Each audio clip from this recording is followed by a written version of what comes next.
Hey guys, we're having dinner right now with Jim. I know you guys have been waiting a long time for this one. It's coming out right now. Please comment "Save the Children" below to help us with the algorithm. You guys know that's hard to overcome. And buy a ticket to Sound of Freedom. Love you all. Enjoy the show.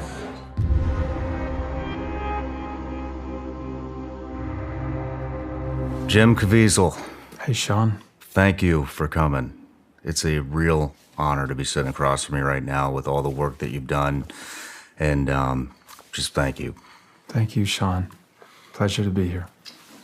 We have a lot to talk about. So just a quick intro: actor, Christian, husband, father, abolitionist, acting for 30 plus years. You're a devout Catholic. You allow your faith to guide you on the projects that you choose. You've been married since 1996, which is incredible. Congratulations. You are a father to 3 adopted children from China, 2 with brain tumors and 1 that had cancer. Amazing. Amazing. How are they? They're doing great. Yeah, we're very, very blessed. How old are they? The oldest is 23. Oh, amazing. Then 21. And then the youngest is 13. How old were they when you adopted them? The 2 oldest were 5 when we got them. And then the youngest was just a year old. That's amazing. And we didn't know what was going to happen. I just finished The Passion, and our first, the producer of The Passion, his wife Susie, was in the back of the church, and she had a picture of this little Chinaman with a tumor on the top of his head, and she says, "Will you adopt him?" And I was looking at his eyes, and I heard Jesus say to me from the little boy's mouth, he said, "Will you love me?" And I said, "Yes." So she asked me, "Will you adopt him?" But I wanted to do more than that. So that began the first of the adventure, and my wife heard the words, "Take the ones I send you." Wow. Yeah. That is, thank you for sharing that. Sure. That's incredible. So, I just found faith a couple months ago. I grew up a Catholic, and when I joined the SEAL teams and some of the things that I saw just destroyed my faith for the better part of 20 years. That you saw in the SEAL teams, or that you saw in your faith? In the SEAL teams. Okay. And that just carried on until literally a couple months ago. I had a pretty profound incident. The way I describe it is, everywhere I looked, I hated what I saw, and I started vocalizing it. And we had a discussion just before filming about this, but it was just everything. It was the stuff that I'm seeing happening to children, the pedophilia, the surgeries, the puberty blockers, the abortions, all of it, and everything else that's encompassing our country right now and the world. And when I started vocalizing it, I hit a point. There was a day where God showed up, and instead of everywhere I looked,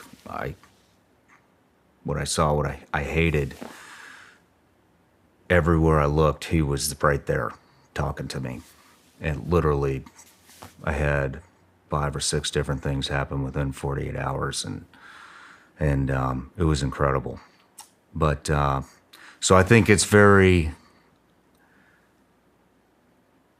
not ironic, not a coincidence that you're here just a couple months later, and I've had some other interviews that we discuss. We go into this in detail, but everybody on the show always gets a gift, and usually it's a bag of Vigilance Elite gummy bears from my company. But for you, I wanted to give you this rosary.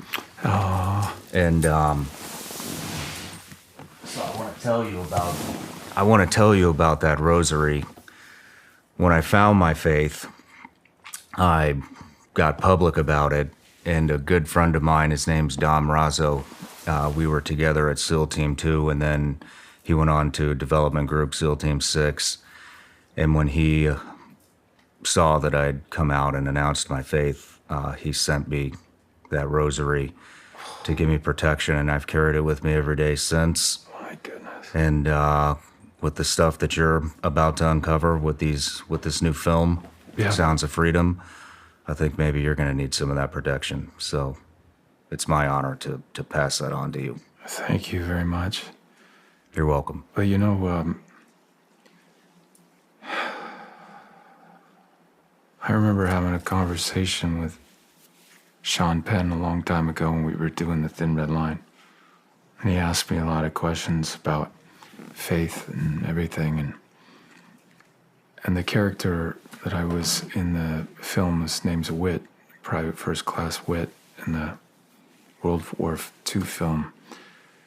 And Shawn and I would, like in the morning and the night, would go run and stuff. And he mentioned to me about, you know, all this stuff in the church and things going on. Why? And I said,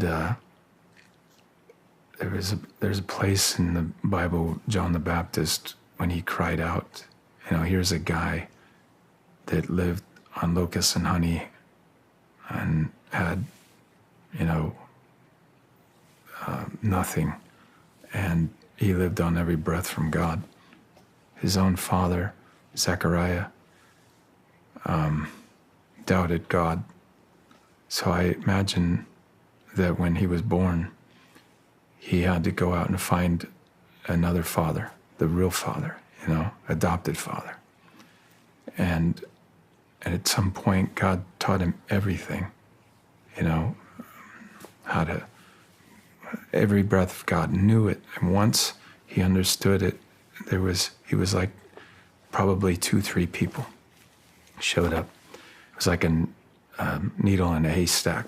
They found him, and their hearts got on fire. And then they went and told the people at the temple, and they all started coming out, but not in, you know, first probably 10, 20, and eventually in the thousands were there. And Jesus often mentions these Pharisees, the priests at the time, like to admire their own phylacteries, you know, their own robes and everything, you see. They sat at the highest places. And eventually, they had no more audience, see. They were out with John the Baptist. They went out to see him, and they thought, we need to recruit him over to our side. And eventually, they probably tried and then whatnot, and then he called them out. He says, you brood of vipers, you den of thieves, and what you've done to the people, and he said, do you think because you're a Jew, you're getting into heaven? God could turn these stones into Jews. I thought of that myself, you know, that I was given an incredible gift, but I'm always better actor with God. That he does something to me that's so much better, and so I'm a slave to him. I want to be. He's holy. I'm not whole. I'm not whole body, mind, and soul. I'm not without him. And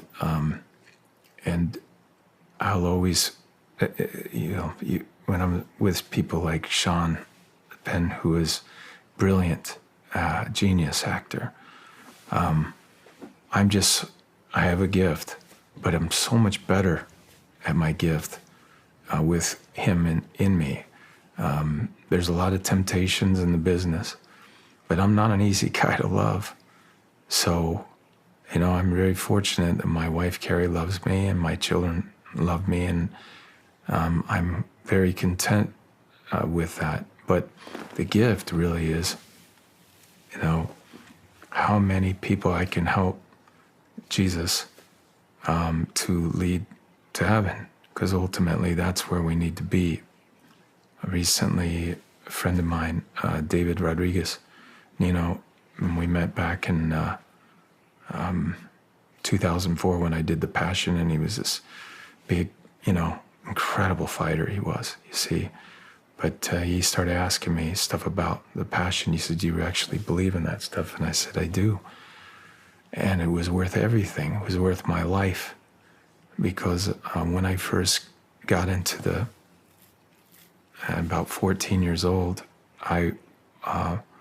really bad thing happened in Iran. I was running out on a road, and my feet were all cut up, and I didn't have any. I ran like 8 or 10 miles to my friend's house, and when I was doing G.I. Jane, Hashim Shalon, the guy next to me, was a SEAL like you, and he said, "You can't hurt us." And I remember thinking that when you're wounded in the heart, physically you can do anything to me, but because my heart was so wounded, and I asked God to help me, I reached a point where I didn't want to live any longer. And when people, especially now, the suicide rate is so high. And I always tell, people that are out there thinking, I want to end it. I said, can you imagine if I'd have ended it? And when God would have said, look, you young man, boy, 14, 15, here's what I had planned for you. I was going to play his son. What a sad thing that would have been. But I cried out to God, and I asked, Lord, what's my purpose? What do you want me to do in this life? And he came to me in a movie theater. A presence came, 1,000, your soul knows this, but about 1,000 yards exactly landed outside. His presence landed outside the theater. Now you got to be careful when you ask God, tell me what's my purpose. I meant it. And he came into the theater, and I felt this love all around me. And this presence, it was as if I was God's only child. That's how much he loved me.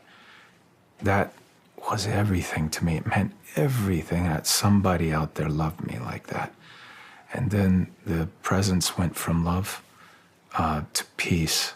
I'd never felt this peace before. It was definitely from heaven. And then the voice said, I'd like you to be an actor.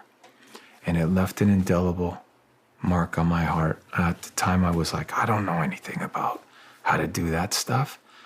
But I had no idea I had the gift. And so I came to Hollywood, and I had this vision where Jesus, how do I do it? But I had this vision that Jesus would always take care of me like a child, like a baby. And then it went from that to, this was 10 years of just, the difference between one of your team guys asked me about how hard was it? And I said, the only difference is I didn't have an instructor. I had to do it on my own. I had to look everything up. And it broke me. But I got up in the morning. My instructor was Jesus. I would go to Mass at 5:30 in the morning. 6:30, I get up at 5:30. I was at Mass at 6:30, and then I would go down and do what I knew. I was playing basketball. I played basketball for 18 years, played in college, and then that's all I knew. So I was working out with all the players down at Loyola Marymount and then UCLA, and eventually started doing workouts with NBA players and creating workouts for them. And during at some point, I got an opportunity for the Thin Red Line, and it was 14 auditions later, I got the film. But what I loved about it was that, my friend Brett Barra passed away. He said when I met Jim, he was guarding Paul Pierce, who's an NBA Hall of Famer, and he was talking smack to Paul Pierce. And I was, because my friend Phil Weber, who's a brilliant NBA coach and just a genius guru when it comes to just positive mental focus. My dad played for Wooden at UCLA, but he had the pyramid of success. He had the industriousness, work ethic, and the enthusiasm. Those are the two corner blocks of the pyramid of success that never changed. And so that mentality, prodding Paul Pierce was like, I don't care. I'm not making the team. I just want to go to my auditions and have that fire in my gut to overcome the nervousness that you feel when you're about ready to perform. Yeah. And 14 auditions in a row, and it was always through this great spirit. It's the Holy Spirit, but it pushed through my mental and my physical at the highest level constantly, and kept me at the same time keeping me humble and content. You had mentioned something happened when you were 8 that caused you to do that run. And if I heard you correctly... 14. 14? Yeah. What was that?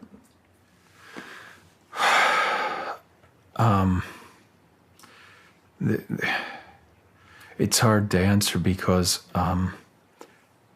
there's a forgiveness there, and bringing it up would do damage to that individual. But I've already forgiven that individual.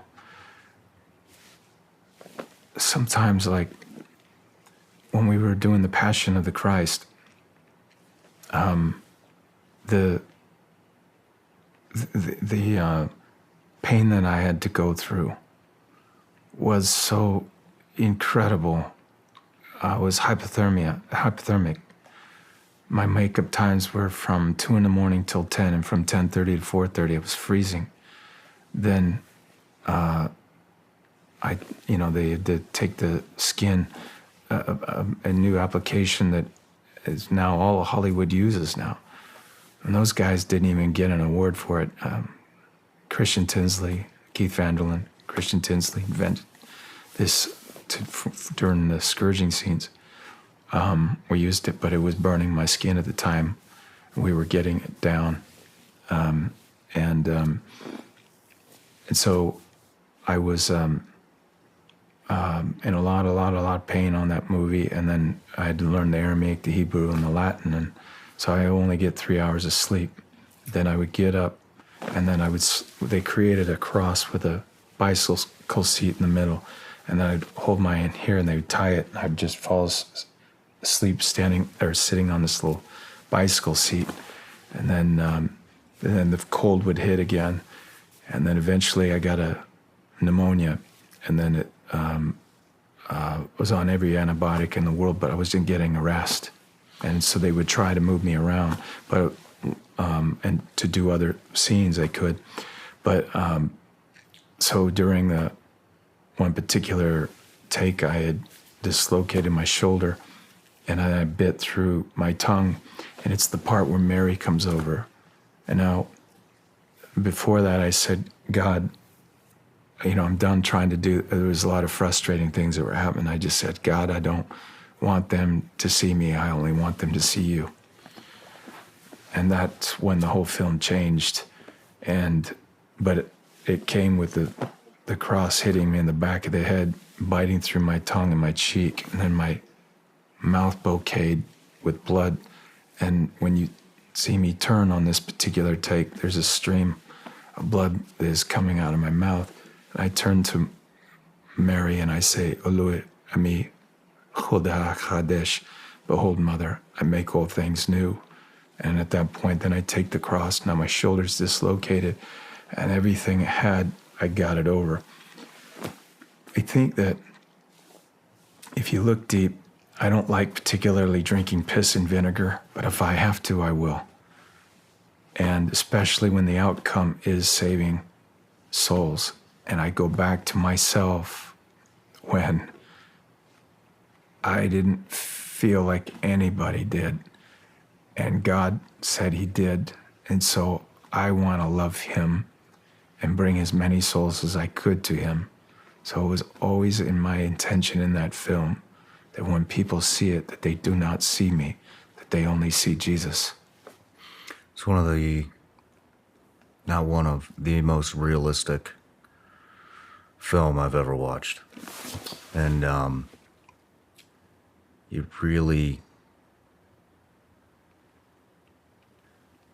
really puts things into perspective. It did for me when I watched it. Backtracked in just a little bit, and then I want to ask you a couple more questions about The Passion. You mentioned forgiveness, and that whatever happened, it sounds like it was obviously very traumatic. I think a lot of people, including myself, struggle with forgiveness, with forgiving others, and maybe even forgiving themselves. And that creates a lot of toxicity, a lot of resentment, a lot of negative emotions. And how long did it take you to find how to forgive? I want to give a big thank you out right now to all the Vigilance Elite patrons out there that are watching the show right now. Just want to say thank you, guys. You are our top supporters, and you're what makes this show actually happen. If you're not on Vigilance Elite Patreon, I want to tell you a little bit about what's going on in there. So, we do a little bit of everything. There's plenty of behind-the-scenes content from the actual Shawn Ryan Show. On top of that, basically what I do is I take a lot of the questions that I get from you guys, or the patrons, and then I turn them into videos. So we get, right now, there's a lot of concern about self-defense, home defense, crimes on the rise, all throughout the country, actually all throughout the world. And so we talk about everything from how to prep your home, how to clear your home, how to get familiar with a firearm, both rifle and pistol, for beginners and advanced. We talk about mindset. We talk about defensive driving. We have an end of the month live chat that I'm on at the end of every month where we can talk about whatever topics you guys have. It's actually done on Zoom. You might enjoy it. Check it out. And if Zoom's not your thing, or you don't like live chats, like I said, there's a library of well over 100 videos on where to start with prepping, all the firearm stuff, pretty much anything you can think of, it's on there. So anyways, go to www.patreon.com/vigilanceelite, or just go in the link in the description. It'll take you right there. And if you don't want to, and you just want to continue to watch the show, that's fine too. I appreciate it either way. Love you all. Let's get back to the show. Thank you.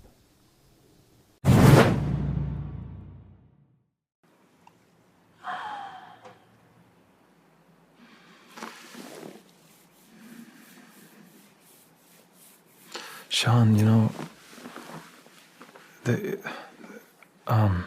it's a journey. I think it's not, some people, I think it's instant. I think others, I think it continually, and I'll tell you this because there's pride involved in our whole makeup, and there's what are you listening to? You know, there's two masters here. Because one of the masters obviously is the angel of light, the Luciferian Lucifer, but next to God's light is you can see the darkness everywhere.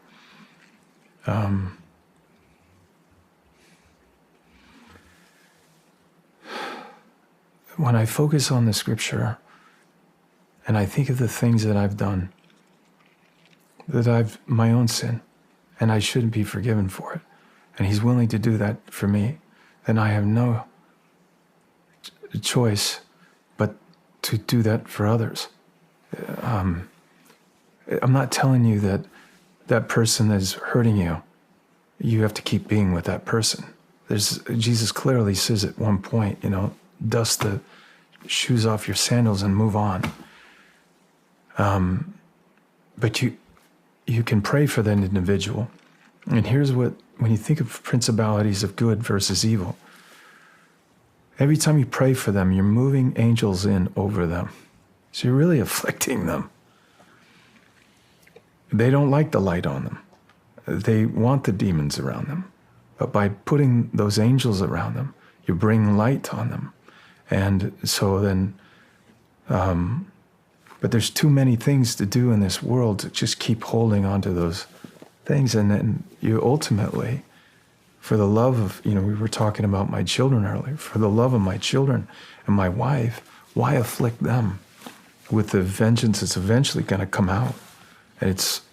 And you're not going to be who you used to be. It's like Darth Vader, remember Star Wars?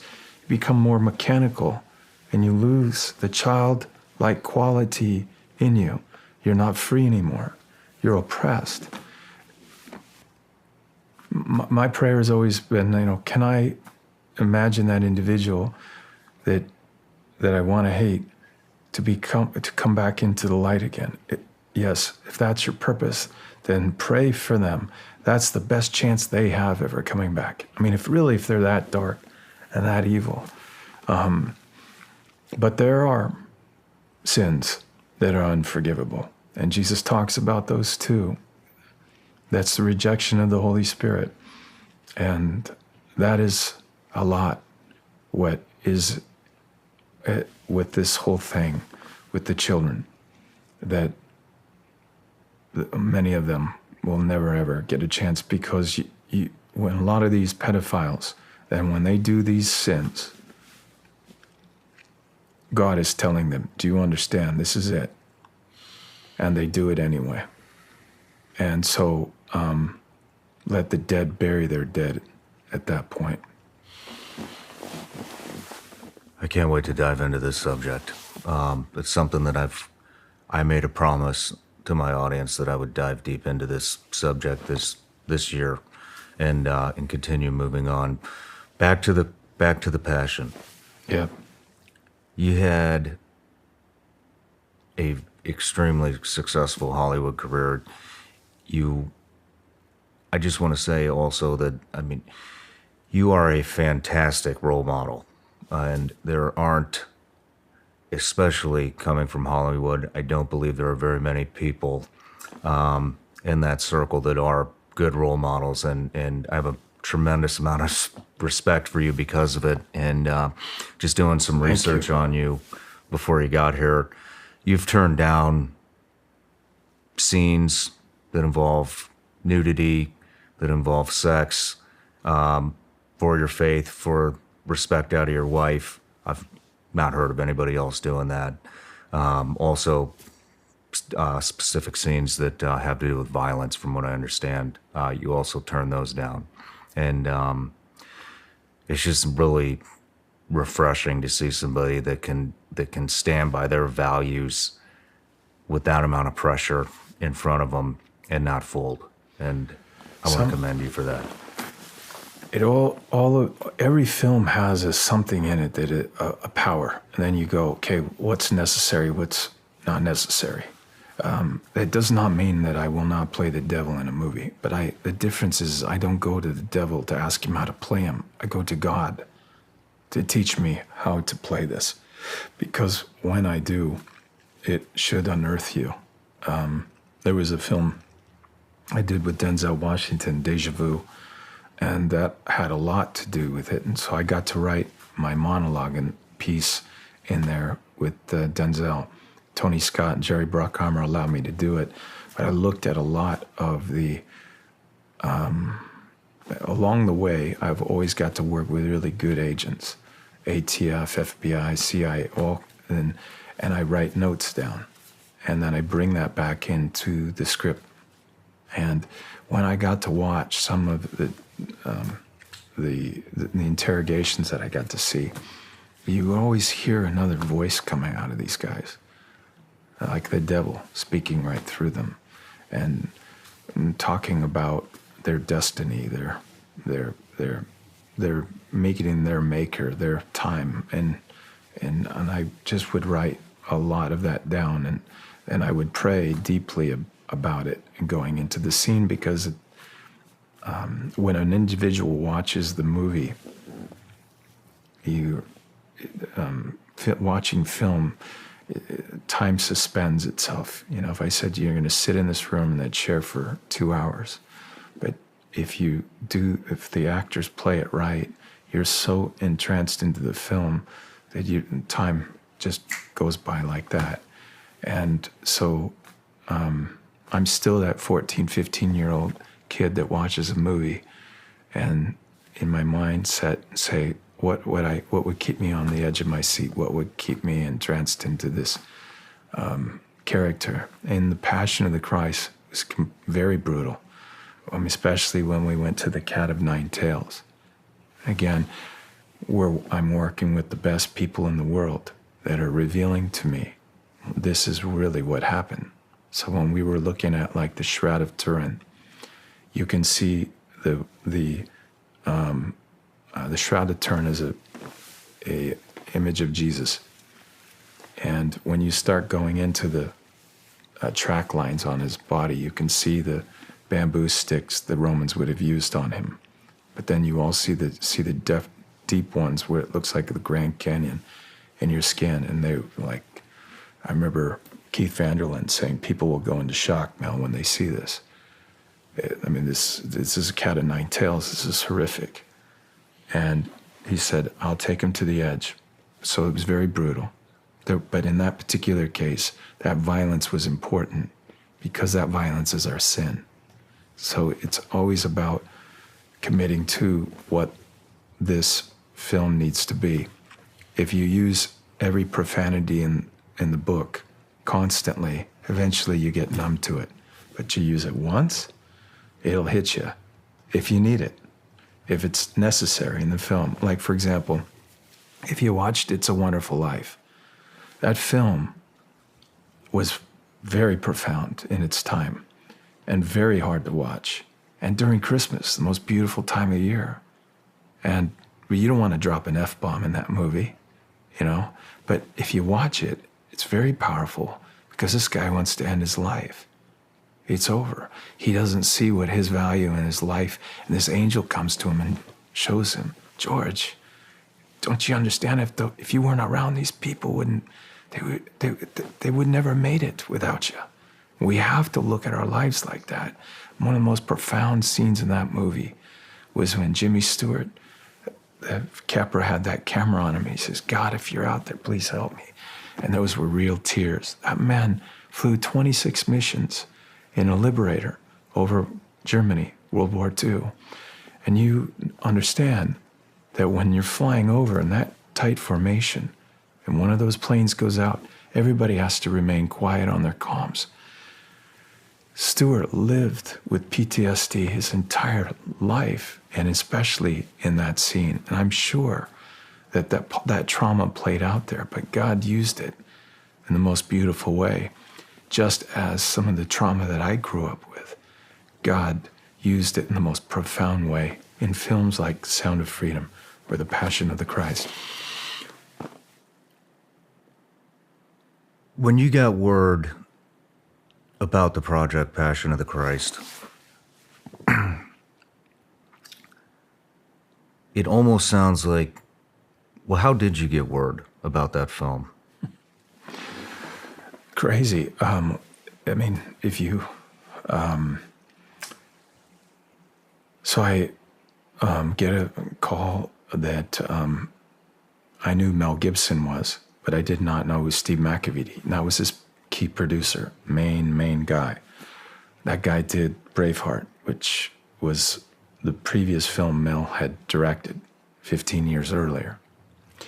And so they invited me to do a film about I think it was Tom Hanks and Mel Gibson were going to do this together. It was on Mavericks. It was the big surfing wave. And the director they wanted to direct it was Kevin Reynolds, who just directed me in The Count of Monte Cristo.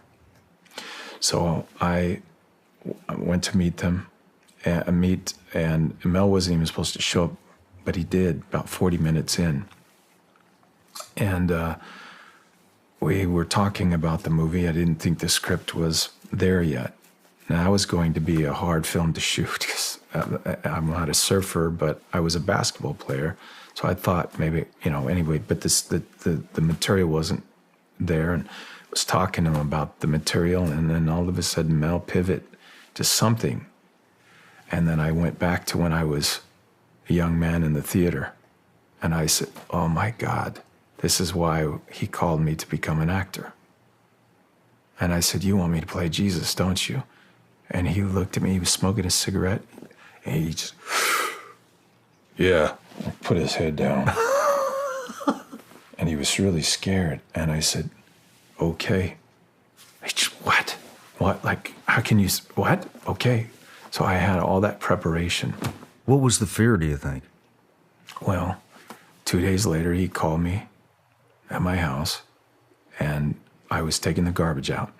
And I heard, I picked up the phone, and I said, yeah, I was busy. And he goes, hey, Jim, it's Mel. And I said, Mel who? He goes, I don't know, Mel Brooks. Hey, he was smoking a cigarette, and he goes, do you still want to play this Jesus guy? If you do, you may never work in this town again. And I was like, scared. It scared me. I was telling you, I just bought a Lamborghini. And I was, I'm gonna have to give all this stuff back. And I was scared for a moment, and then this peace came over me. And I could feel it. It was from heaven. And I said, look, man, we're all called to carry our cross. If you don't pick up and carry your cross, you will be crushed by the weight of it. And then he got really quiet on the phone. And then I said, oh my God. He said, what? I said, I just realized my initials are JC and I'm 33 years old. And he goes, God, you're freaking me out. And he hung up the phone. And then Macavity came probably 5 days later. And then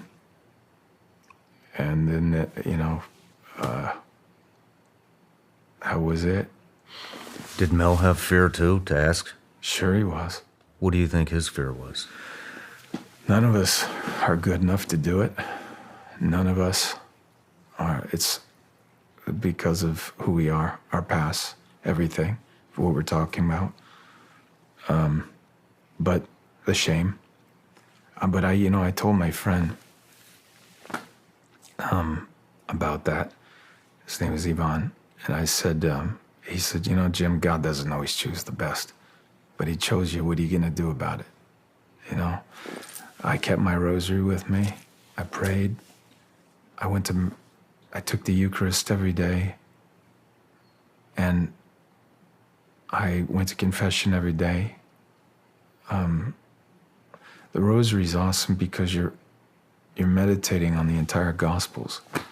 And when I was up there on the cross, I would pick 10 people out of the audience, actually 11. The first one was the Our Father, and then I did 10 Hail Marys, but I continued to pray the sorrowful mystery as I was up there.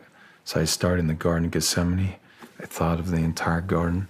Then I went to the scourging scene. I thought of the scourging scene, and I went from there to the crown of thorns, humiliation. And then, and I would just look at one thing because I couldn't feel my hands anymore. My hands were numb. At the end of the movie, my body's blue. And they brought a stand up, and this doctor came up, and he could hear my heart was in AFib. I would have to have 2 major heart surgeries, including open heart. And then I was struck by lightning on the last shot of the movie. And so I just kept going, but I remember hearing Jesus say to me, am I too close? And I said, you're not close enough.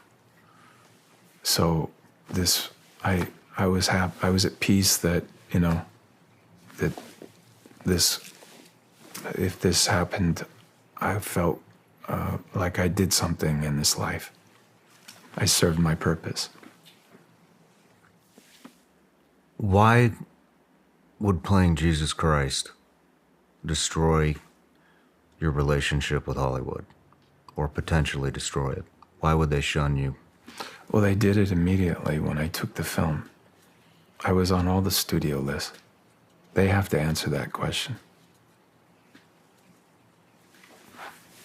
That's sad. The Christian bigotry is the most accepted form of bigotry there is. And they need to be called to task on it. Why? But here's the other thing.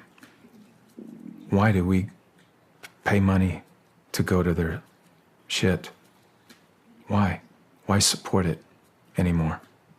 If we, as Christians, said, that's it, and this is like, we need you on this film, Sound of Freedom, but because it's amazing. Now, I don't do faith-based films.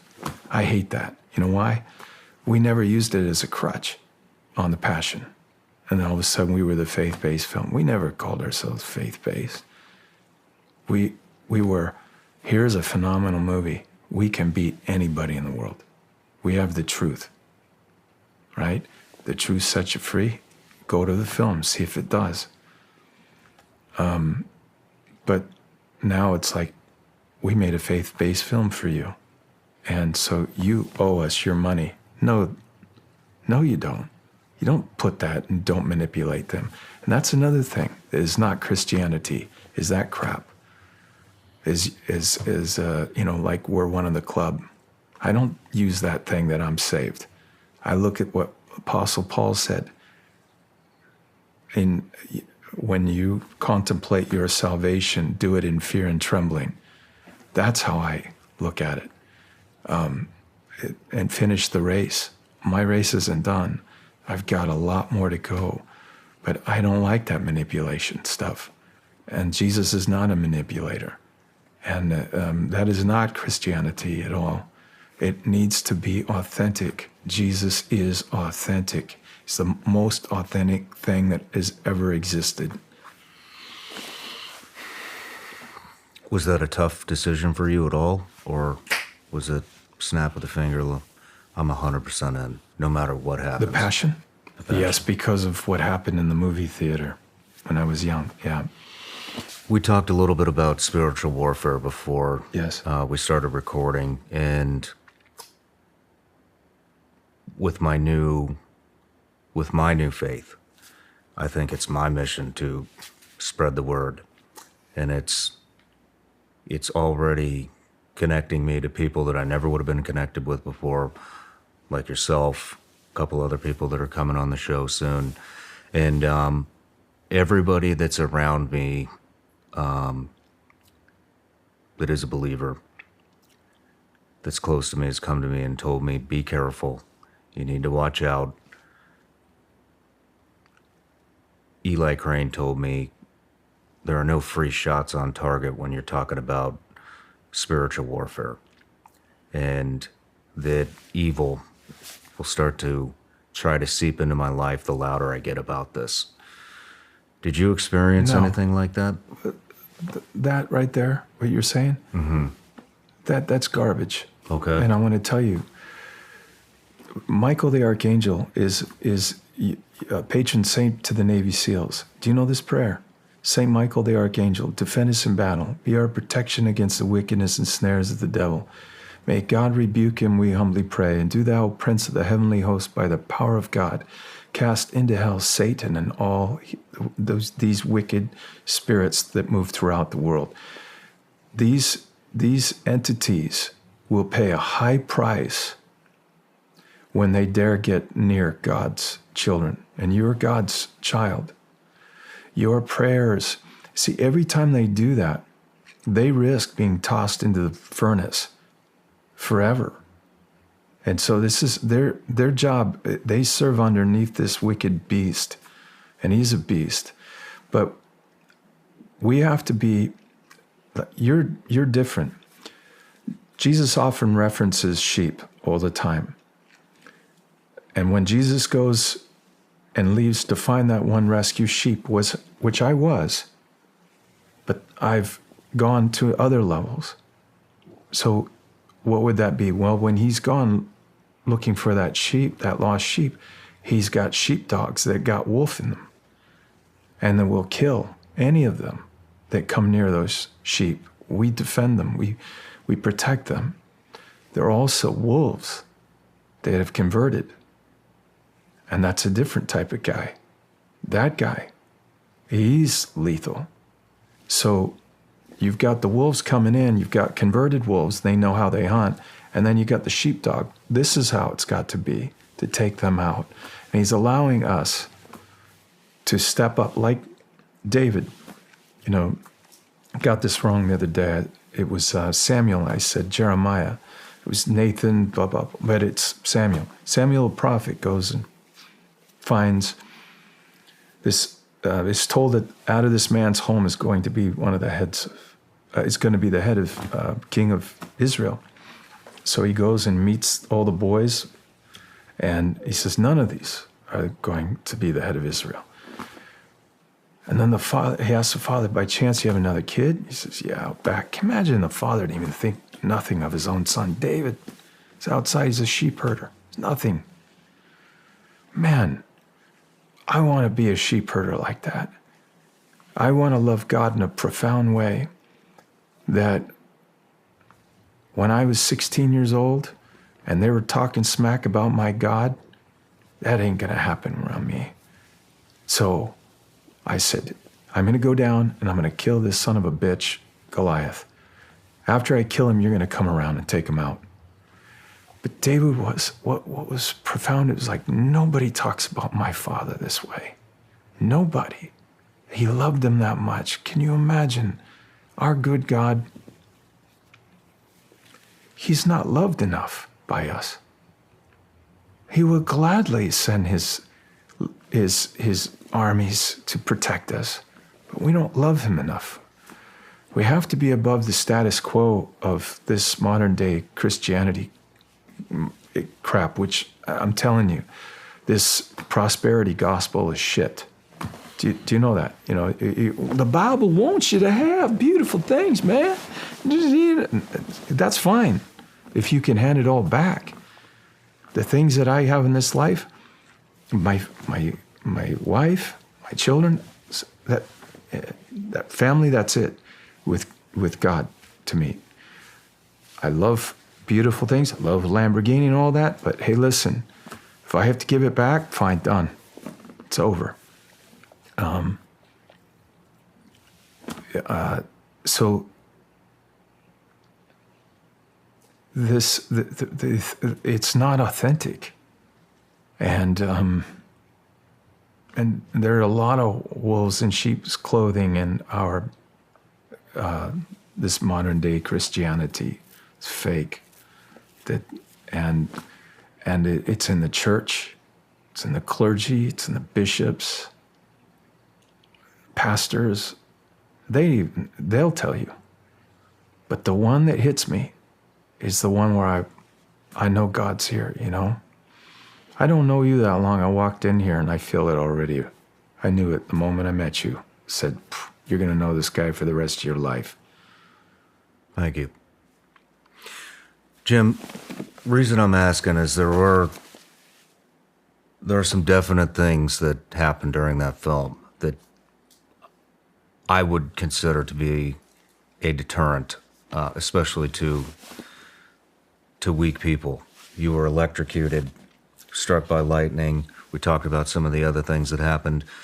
We talked about, I mean, even from the beginning when you accepted it, you knew you were going to be shunned. Do you think that was a deterrent from the devil to keep you from doing this? Sure. On the way up the hill, he said, you're a dead man. And my response to him was, praise be to God.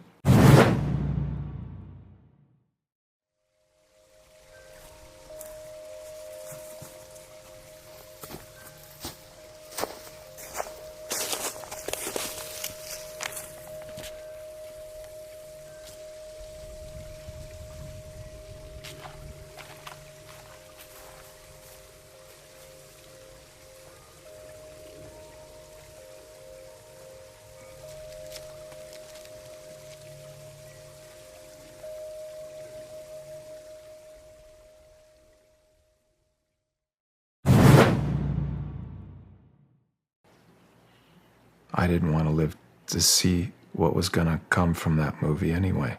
It might be my only chance into heaven. Now, people can say, Jim, you just don't know the Bible. Get out. It's what you do. Faith without your works is dead. 1 James. So many people say, but they don't do. And I was doing. And I felt good at what I had done and was doing. Now, fifth take, it was bizarre. The wind was blowing hard, and the clouds were. It felt like I could jump up and touch them, and that was very mystical. What was happening in the ground? You could feel something in the ground, and then the wind was blowing, and I couldn't. I could see everybody. There were about 350 people that were around me on a hill, and the wind was blowing, and then I couldn't hear the wind, and I could feel the suctioning occur, and then it was probably more like 3 seconds. It felt like 5, but it was probably less than that, and then boom, I shot me out of my body. I saw the back side, not here, and then I was back. Then Jan Michelini runs over, and I remember looking at him, and all of a sudden I saw his hand blow up. Sparks came out. There was another shot that came down, and then I was in shock. And then so I was on a lot of medication until 2009 was my first surgery at Stanford, and then my second one was at Cleveland Clinic in 2014, and that saved me, saved my life. I died on the operating table. I've never told that, but I died. Dr. Gillinoff, Dr. Griffin were my doctors. They witnessed it. They brought me back, but I was supposed to be here. But the reason why I brought that up is I felt incredible peace and love that's waiting for us. When you died? Yes. It was amazing. And I didn't, I had this, just hang on for a second. It was really calm. And then I saw the whole thing. It didn't hurt. The moment it was like taking an egg, cracking it, and then it just came out, and I was dead. I didn't have to breathe anymore. And I was looking at everybody running the room, and they were panicking. And they were doing stuff, but they were really scared. Wow, you remember this? No, I saw it. I watched the whole thing. And I watched everything. And then I saw them put the flaps on, and then when I came back, that's when it hurt. But I heard the horn go off, and it didn't hurt my ears. But it was like when I first met God, when he asked me to become an actor, I felt this great peace and love. The reason why I'm talking about it right now is because so many people don't have the peace. They don't have the love. And when I was on the cross, Jesus, he says 7 things. And he says, woman, behold your son. To John, he says this. John, behold your mother. In Aramaic, woman is inthatha. And then he calls her also Emi, mother. He differentiates.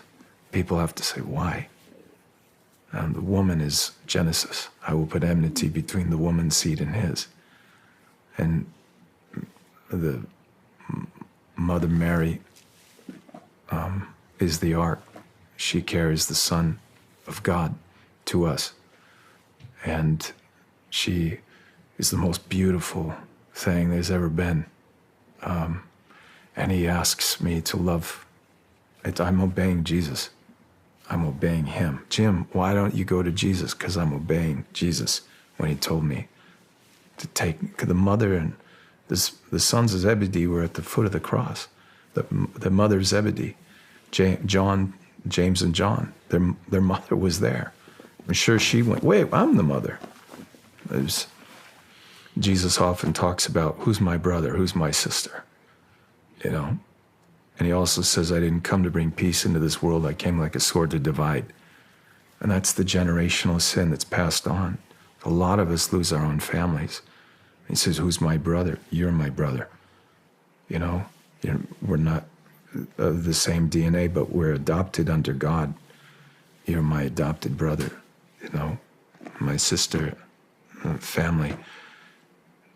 We can have new families, people that support us in our love for him. And you'll find that, you know, it's like how Jesus found these fishermen to lead the church. My God, it's incredible. He's still looking for good fishermen, still looking for good Davids. When you had that out-of-body experience on the operating table, when you were revived, was there any time for feeling, oh man, I don't know if I want to go back? Or was it just all of a sudden snap of the finger and you're back? There's an intelligence with the soul that's bizarre. It knows the distance when God lands in a room. Why that's significant? It just is. Your soul knows another language. So the moment I died, I could feel and understand this.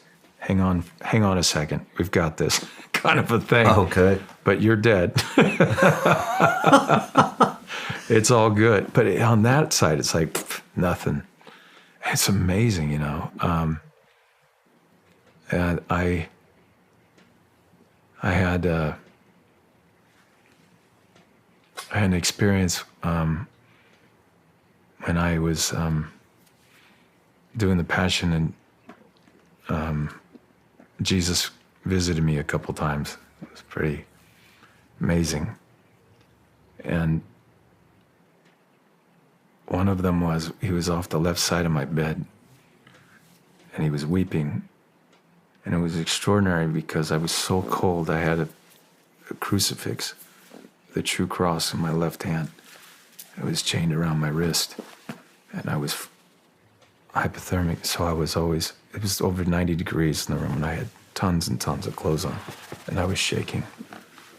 And it hurt to shake because my shoulder was torn. And I looked over the left side of my bed, and there he was. And I didn't hesitate. I didn't go, oh my gosh, I'm having an apparition here. I just went, why is my Lord weeping? And I got on my bed and I put my arms around him. And I said, Lord, what's wrong? And he pointed to the ground. And on the ground were all of these cards, jacks, kings, and queens. No number cards, just jacks, kings, and queens. And they had all these face cards all over. And their faces were death faces. Jesus says, I am the vine, you are the branches. You live in me, live for eternal life, you know. But when the leaf separated from the tree, that was their death mask, right before they entered into hell. These people were giving incredible gifts all throughout time. And they started with 1 for me, 9 for God, 2 for me, 8 for God, and eventually 9 for me, 1 for God, and then all for me. This is how the game works. And I knew that he was telling me when I asked him, I don't want them to see me, I only want them to see you. I believe he was warning me. Do you understand that where this could go? Because there's going to be a version of you going to heaven, and then there's a version of you going to hell. And I said, I will never betray you. I know what Peter said. I've learned from them. I will not do that to you. When you asked me earlier, you've done this, this, this, this. Yes, those are good things. but you don't want to have a zero in your life. 1 times 0 is 0, but so is 1,000,000,000 times 0. You lose everything. So it's a daily thing. And finish the race and finish it strong. That's a great way to put it. That makes a lot of sense. Thank you. Let's move into your latest project, Sounds of Freedom, with Tim Ballard. How did that come about? By making the right decision today.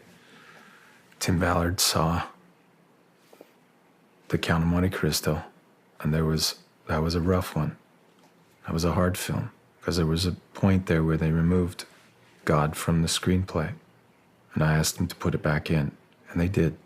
But the scenes were too long. They had to be shortened. But that God will give me justice was not in there when I got the rewrite, when I came to Ireland to shoot it. That had to go back in. So I was the wrong guy for the movie unless they put it back in. Thankfully, they did. So that's the film that Tim saw.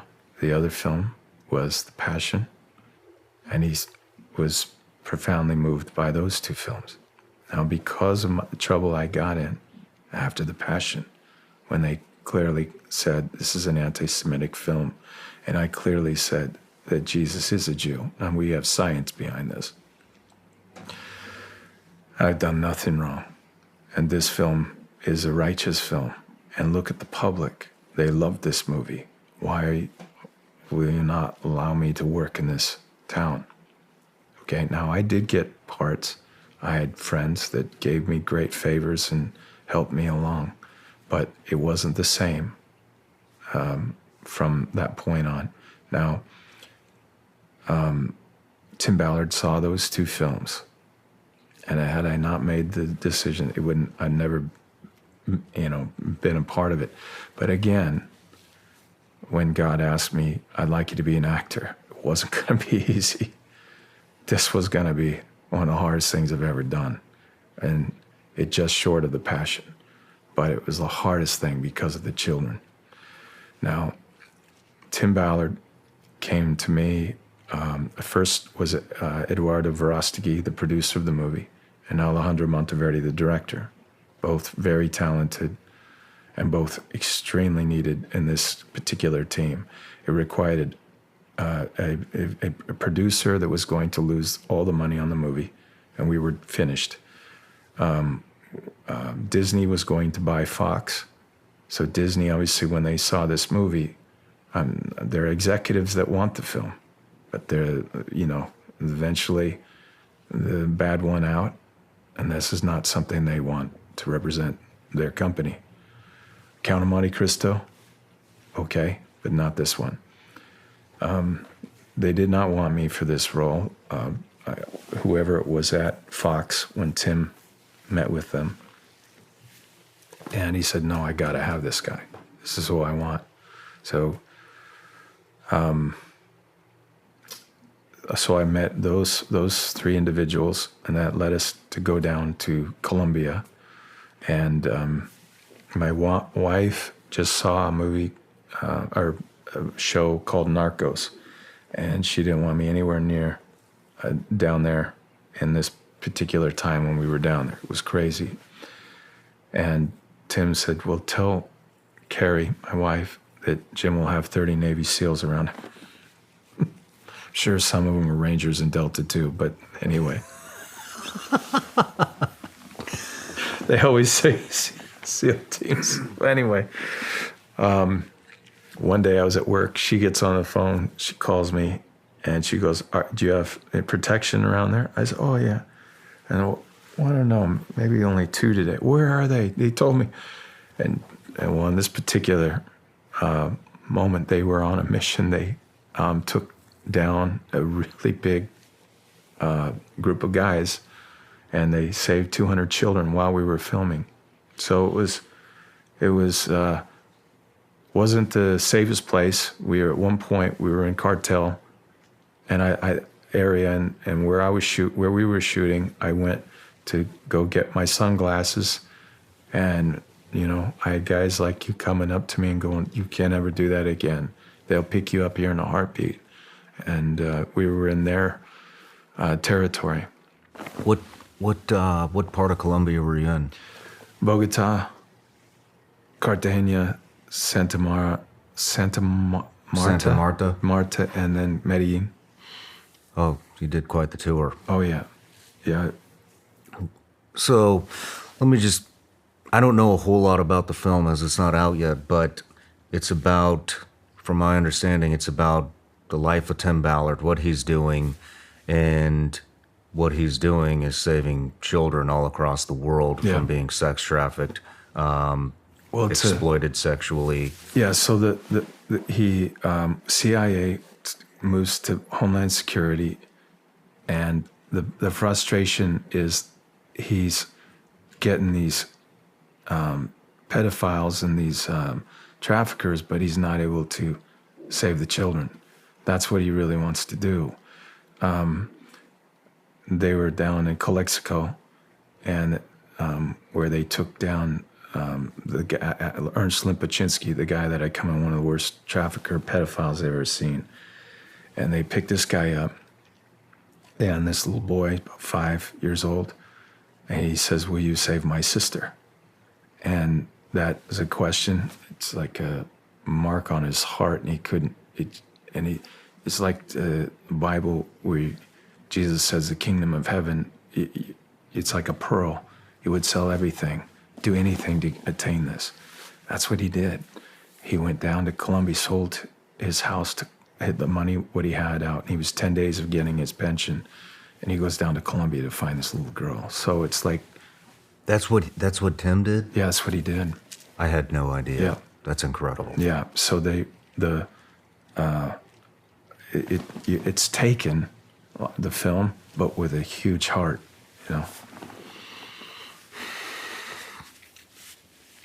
So is the entire film in Colombia? Yes. Well, I mean, we shot it, parts in the U.S. and Calexico at the border as well. Let's talk about some facts. Sure. To go into sex trafficking. It's considered a modern form of slavery. The United States is the #1 consumer and producer of child abuse content.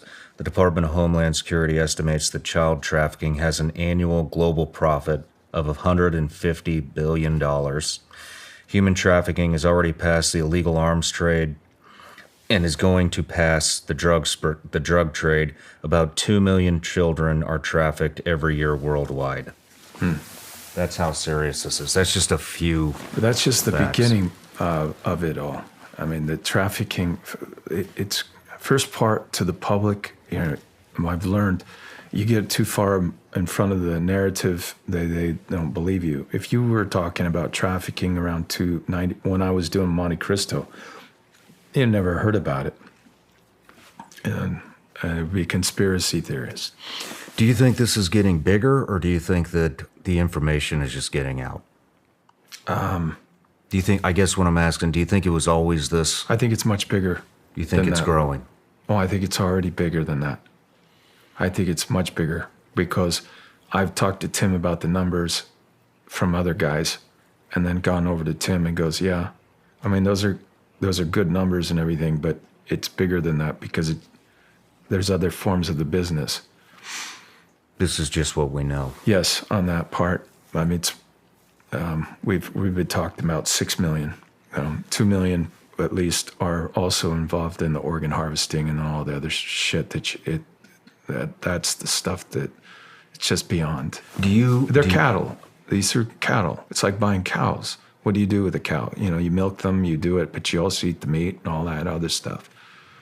And it's far worse than people are willing to go to. But listen, it's not going to solve the problem by people.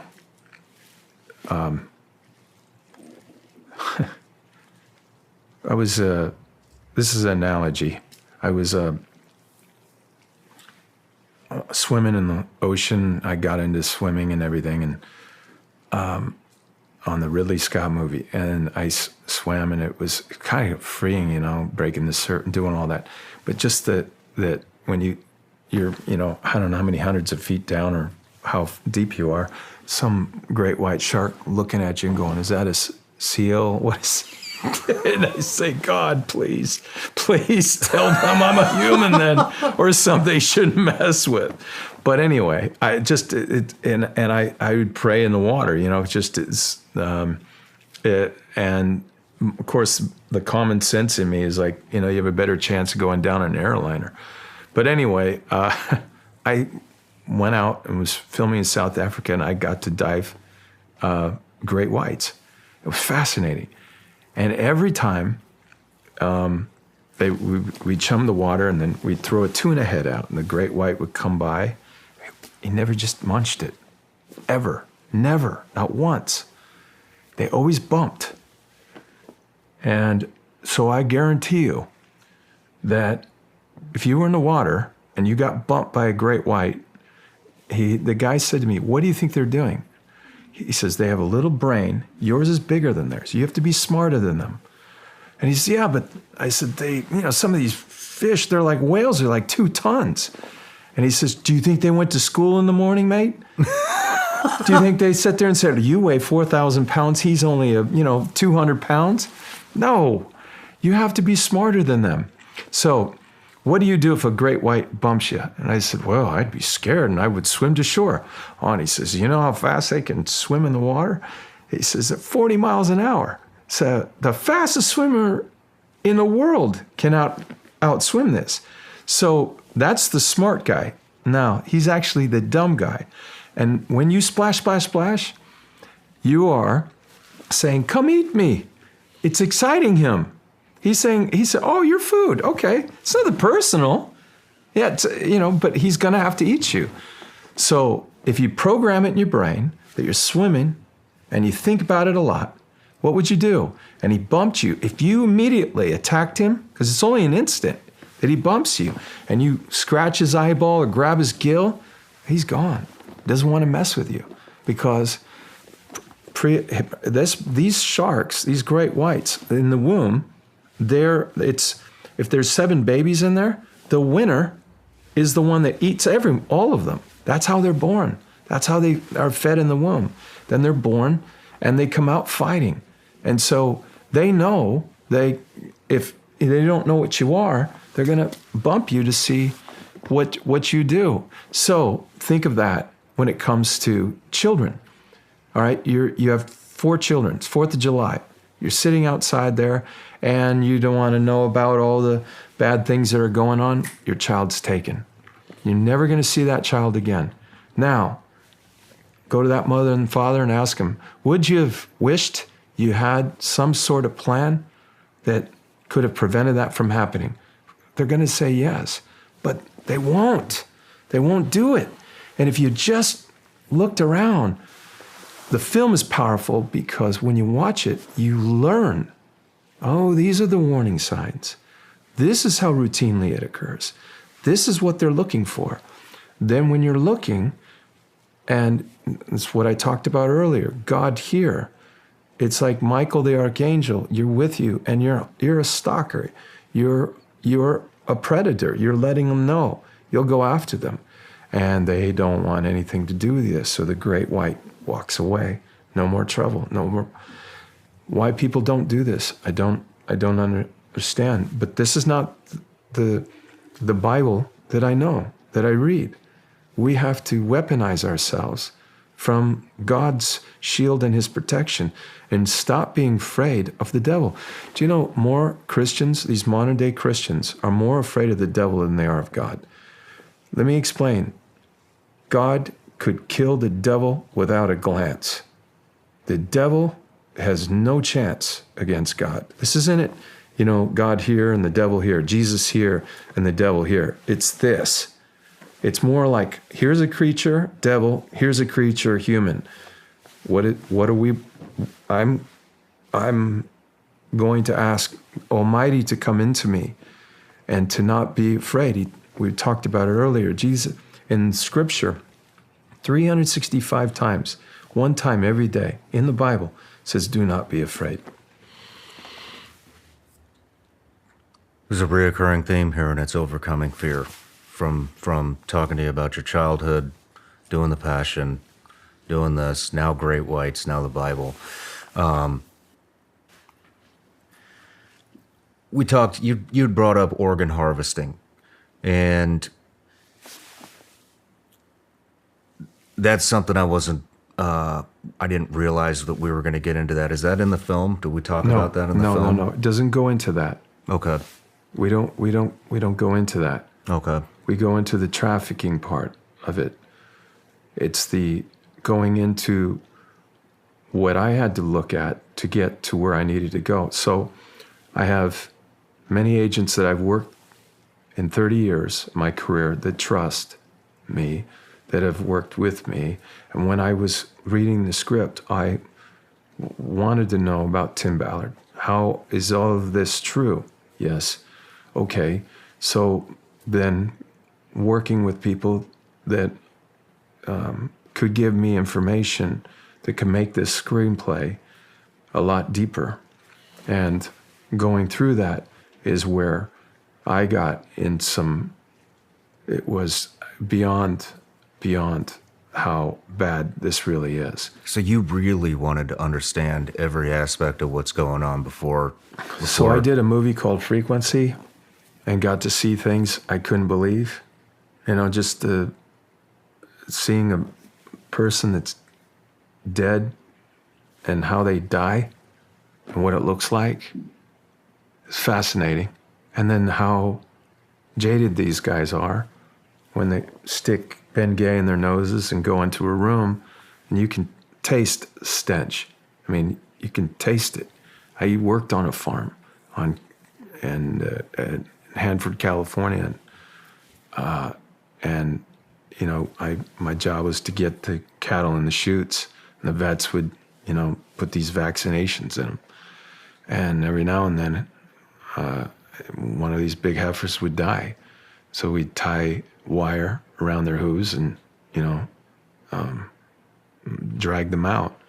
And it was so hot when we went back the next day, the stench was beyond anything.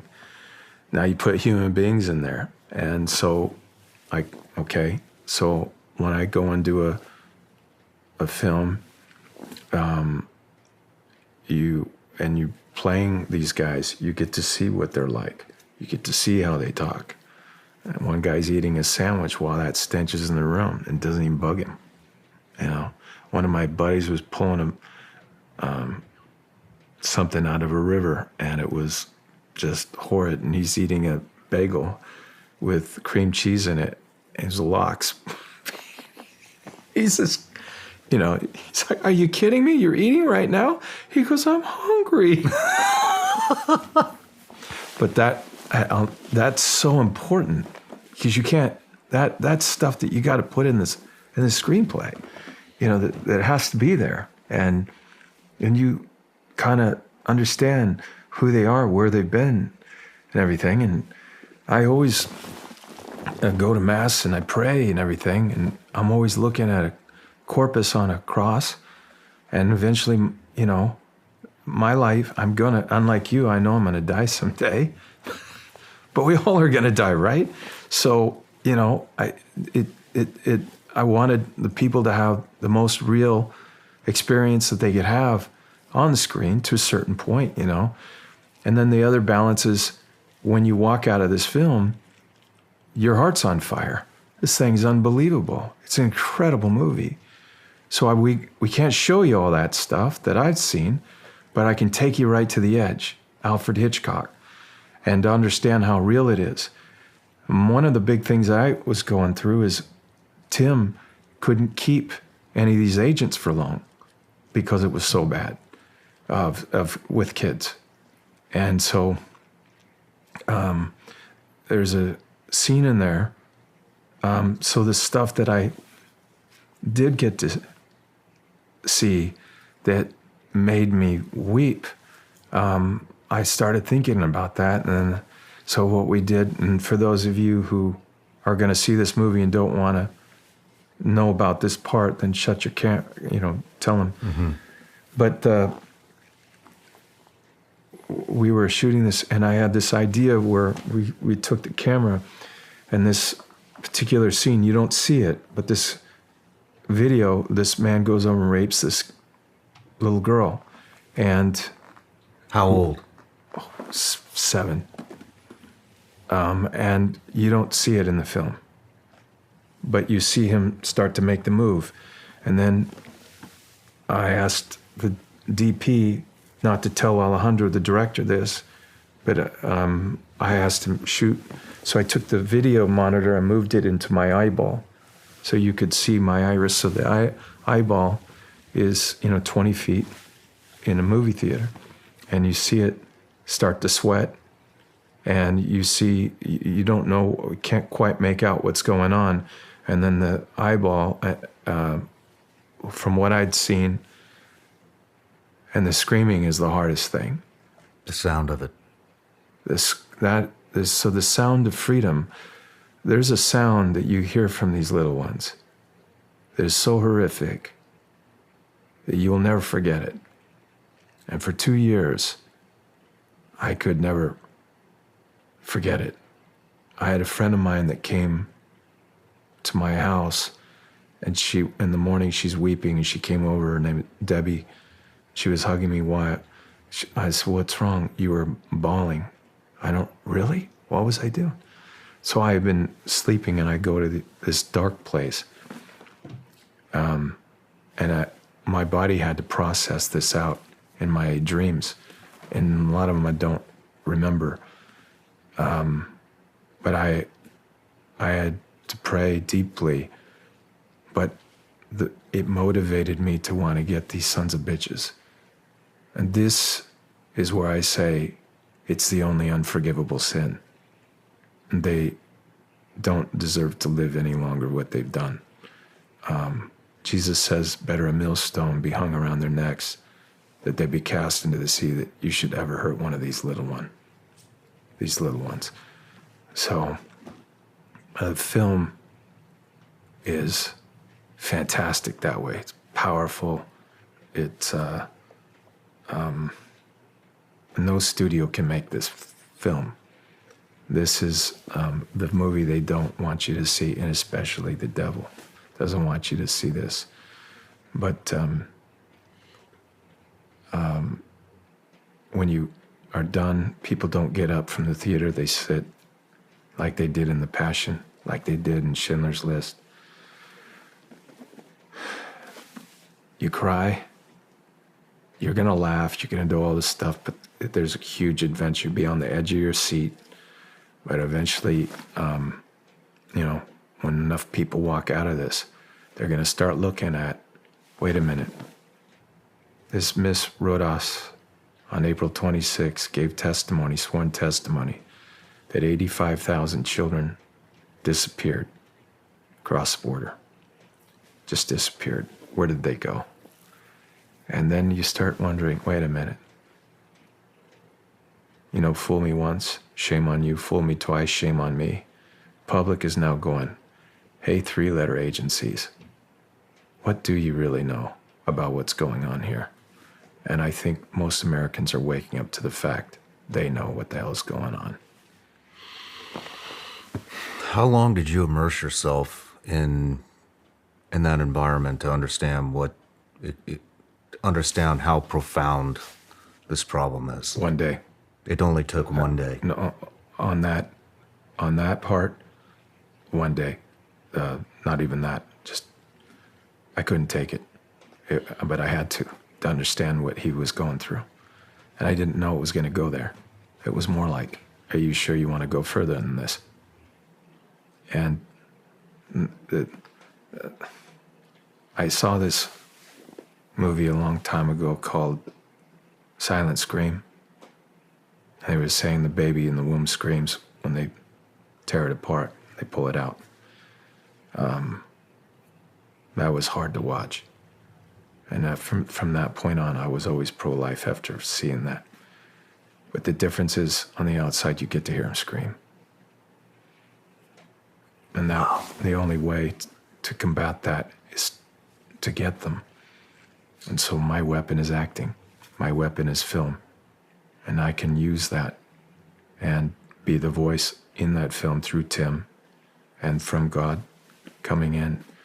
And it's a most important film since the Passion of the Christ. These are films that will never be forgotten. I remember when Tim came down and asked me how it was going, and I said, we have lightning in a bottle. Well, you think it's gonna come out? No, it's taken us several years to get this thing out. And the devil didn't want this one out. But too late now. What kind of deterrence did you encounter during this film?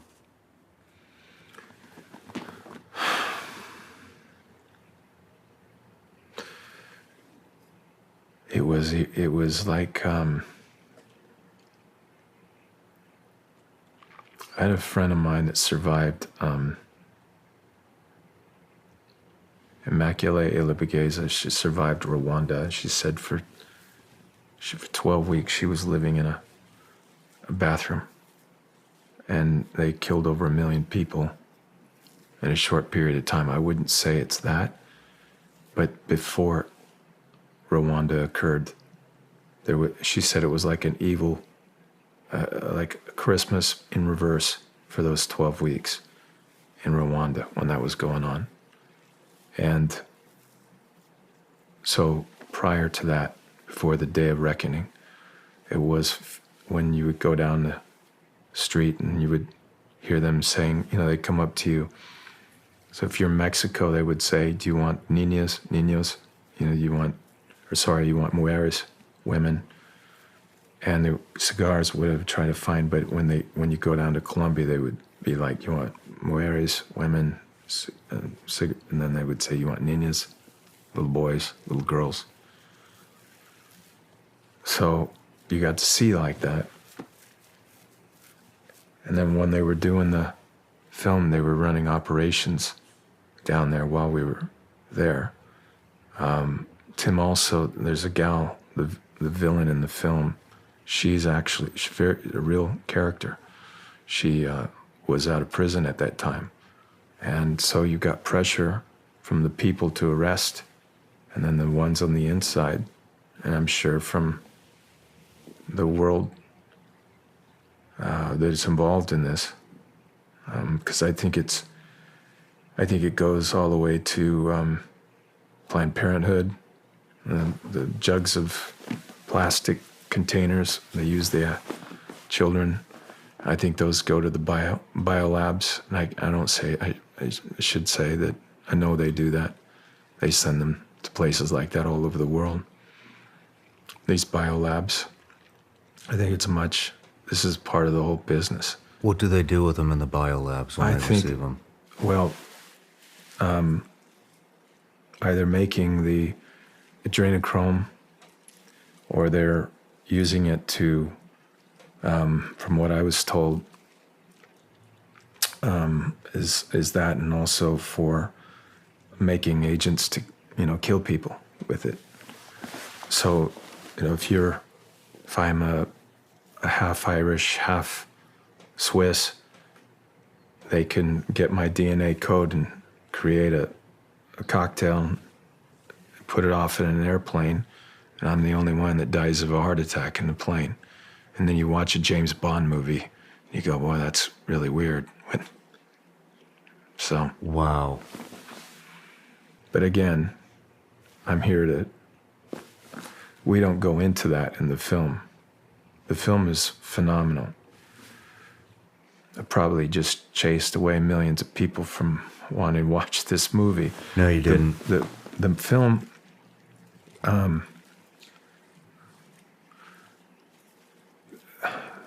the film is like It's a Wonderful Life.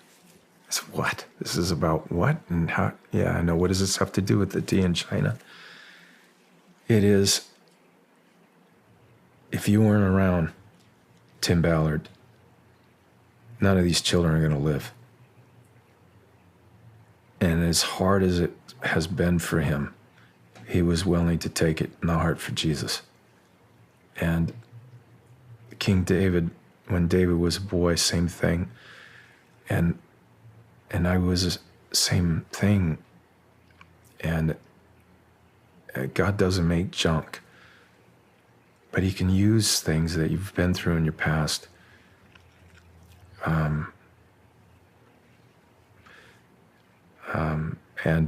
And he can take you to a level that it's supernatural. It's just no way to explain it. I was the best I ever was on that movie because I was unafraid.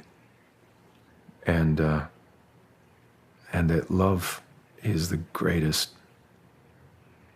in its form, highest form, is the best you'll ever be if you get to that place that you give your life and I give my life for these kids. And that's what it did. We're not chasing anybody away with this audience. We had spoke about, I just did an episode with this guy, Ryan Montgomery, who's an ethical hacker, and he's unveiling, he weighs about 85 pounds, and he's going after these guys by himself now. He's moving into other organizations, and it was the fastest growing episode that I've ever had. And that's saying a lot because we've had some really big ones, and this kid came out of nowhere. He's got, how do I say this? He doesn't have a lot of clout around him. Nobody's ever heard of him. And it just went, sparked the interest of everybody. And with this film, do you think this film is going to bring truth, but also educate kids, parents on how this is happening, where it starts, and put the fear into people, into pedophiles and predators that are targeting these children?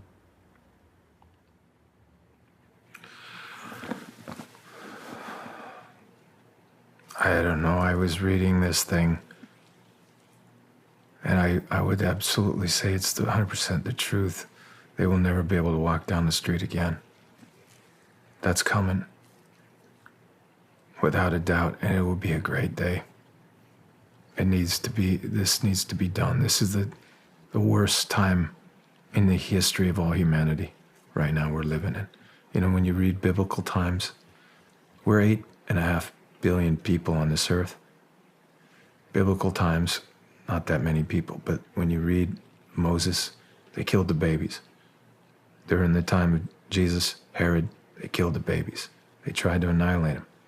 It's the same thing, same devil. And this is going to end. I know it, but whether I live, that I would give my life to make this end. And that's where I'm completely connected to Tim in this role. And King David, or David, is the 16-year-old. And that, you know, God could come to us and, you know, be from small towns and just say, you know, all you got to do is cry out to God and ask him, what's my purpose in this life? And certainly it can't be one of being afraid and to trust Jesus that he's got you, man. You know, I know that a lot of people out there right now have recently had my dear friends who committed suicide, and a lot of people want to know, you know, if God loves them or not.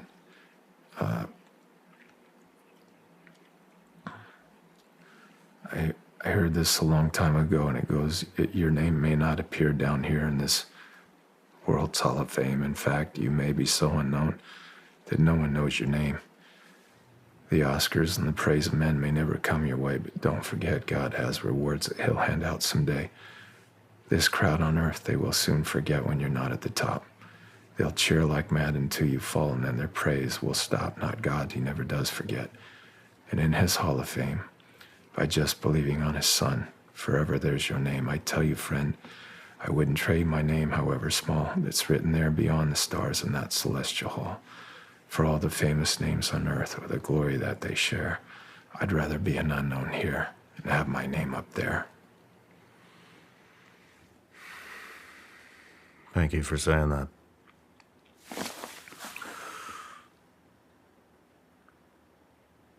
When is this coming out?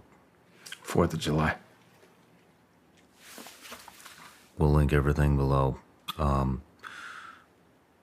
It's a heavy topic. You know, the things we talked about can all be verified. So all you fact checkers out there,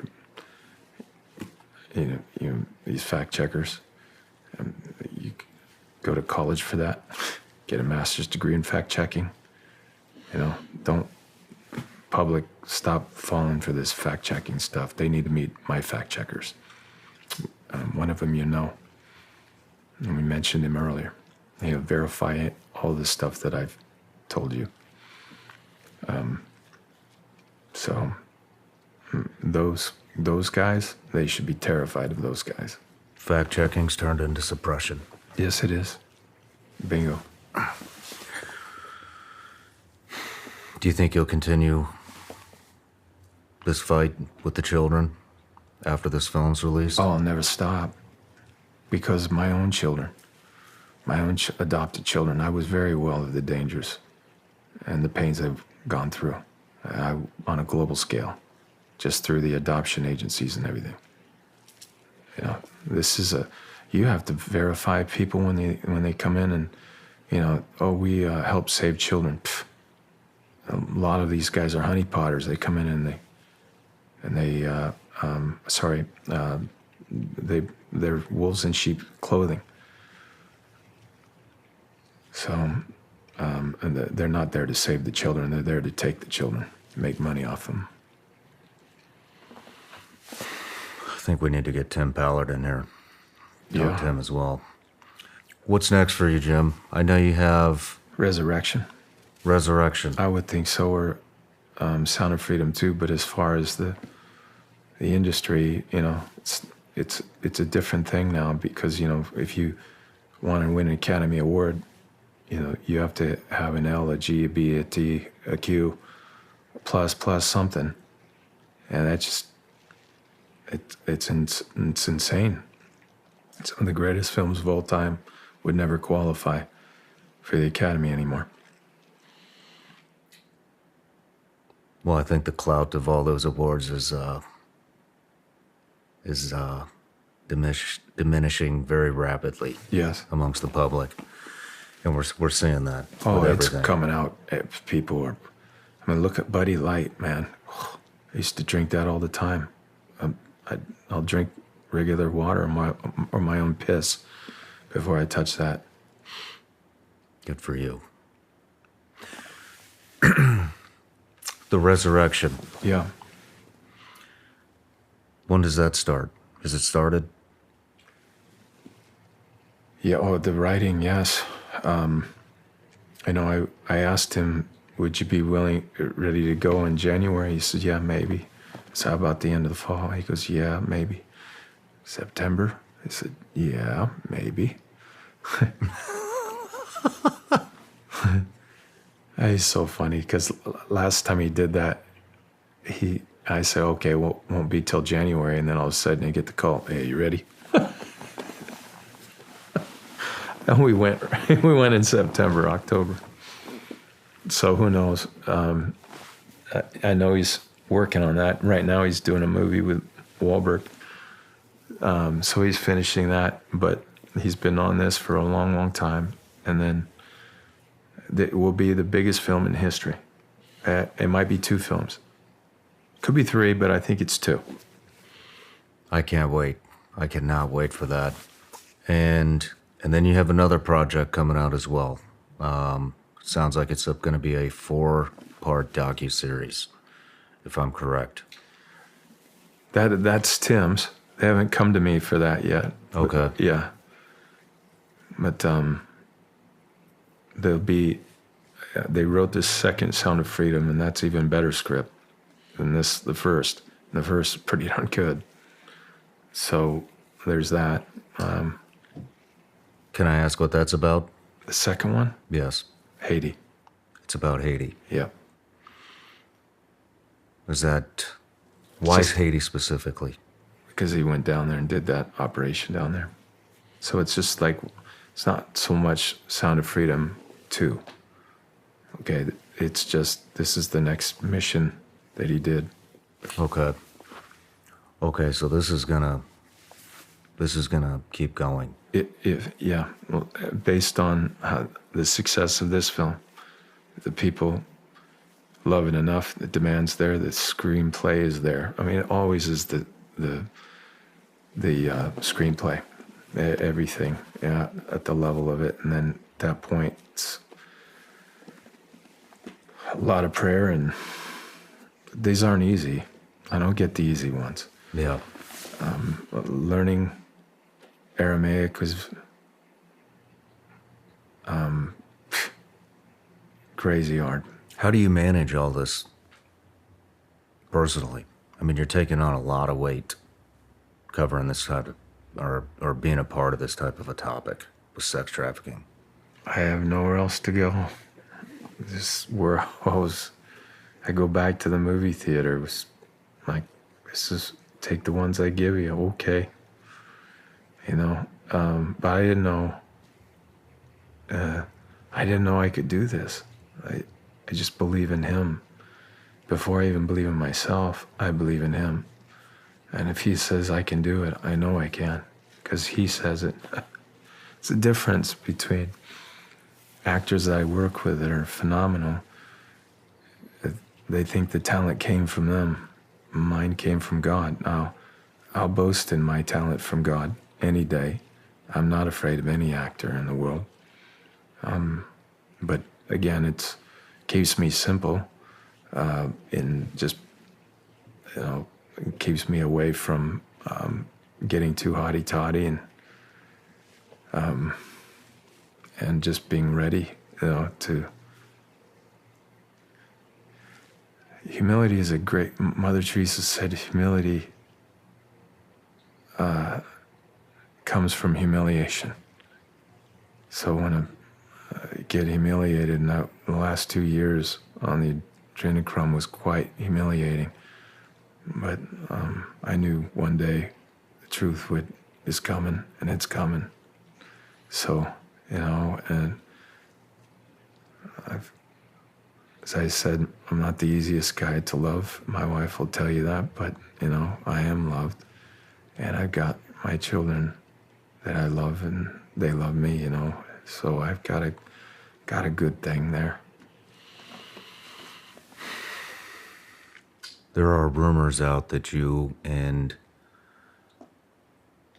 Mel Gibson are going to come together to expose some of the stuff that's going on in Hollywood. Is there truth to that?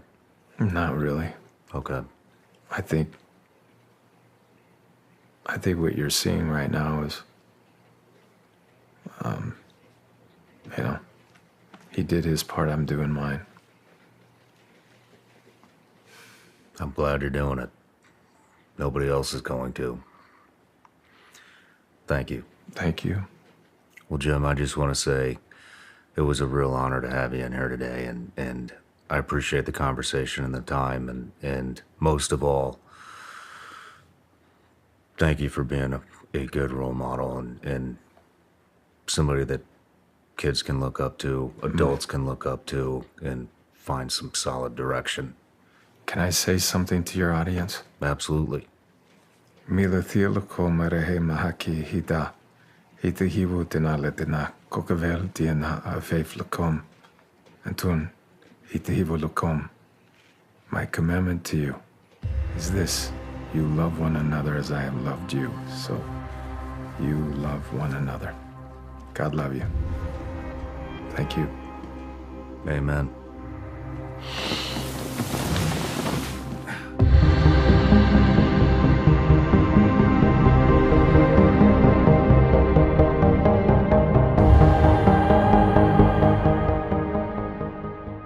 Hey everybody, I'm Shawn Ryan. Click here to subscribe to the Shawn Ryan Show YouTube channel for the hottest and most compelling interviews that you will not see anywhere else. I've also made a playlist of all the previous SRS episodes so they're easy to find. You can find that right here.